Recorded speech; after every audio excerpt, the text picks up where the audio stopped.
Hello and welcome to Ladies Corner with T.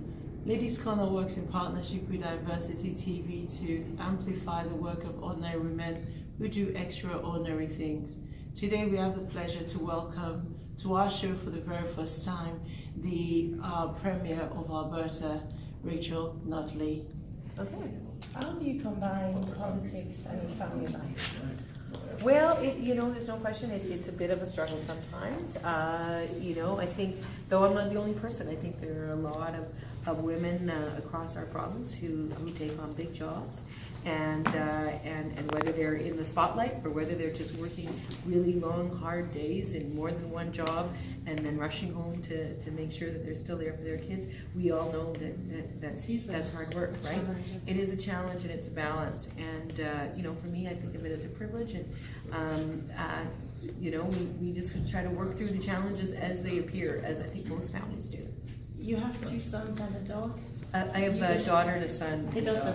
Okay. Yeah. So do you do the school run, you make pancakes in the morning and things like that? No, I gotta go and say no with that. My husband does a lot of the cooking, and at this point the kids are getting older. Like they're. So you don't get to do the school runs and things like that? No, my daughter's now in grade 12 and my son's now in university, so they're a lot more independent, which is great news. But we still make time to go to their events at their schools and to help them with studying and things like that, like most families. Are they going to get into politics like you did, following the steps of your dad? I'd say right now both of them would say no, but Okay. but I would have said no at that age too. So you never know. Fair enough. So this program is for ladies. What is your message to women in Alberta?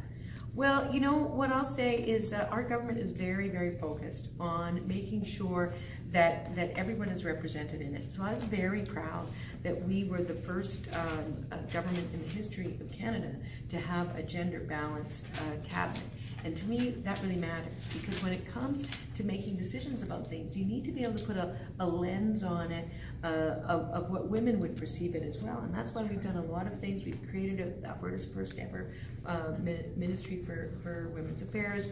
We've been really focused on supporting childcare. The childcare thing is good. Yes, yeah. I know people have benefited from it. It's, It's a huge relief. Thank you. It is. I mean, we're always increasing funding for midwifery and things like that. And there's a lot of different ways we've increased support to organizations that support victims of family violence.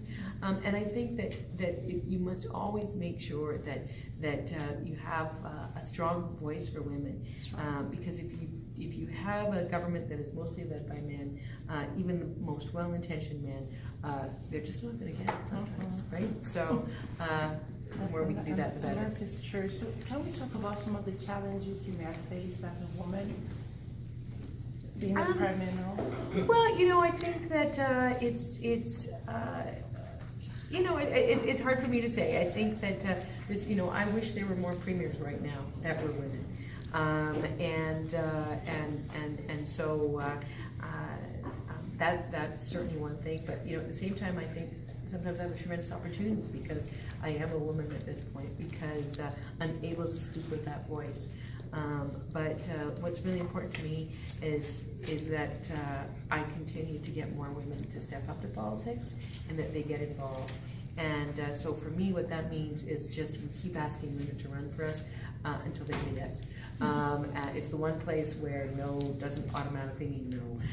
We say it means maybe until we keep asking, and that's really important. And so whatever I can do to encourage women to believe that they have a path in politics and leadership, that's good. Okay. Final question. Just one more question, please. Could you talk about your key achievements so far? Your key achievements as Premier? Well, that's a lot. I think really our focus, the fact that we've been able to stand with Albertans through what has been a very difficult time. The price of oil was in free fall before we got elected, and once we were elected, we inherited a province where people were feeling vulnerable and they were worried about their future, and people were losing their jobs, and we had to resist a lot of calls for us to make really dramatic cuts that would have made life worse for a lot of people. And so I'm proud that we were able to resist that. We were able to stand with Albertans, make some key take some key steps forward. And now our focus is, we're turning the corner, but we need to create more jobs. We need to get that pipeline built, and we need to support those important public services that matter so much to all Albertans. Thank you so much for your time. All right.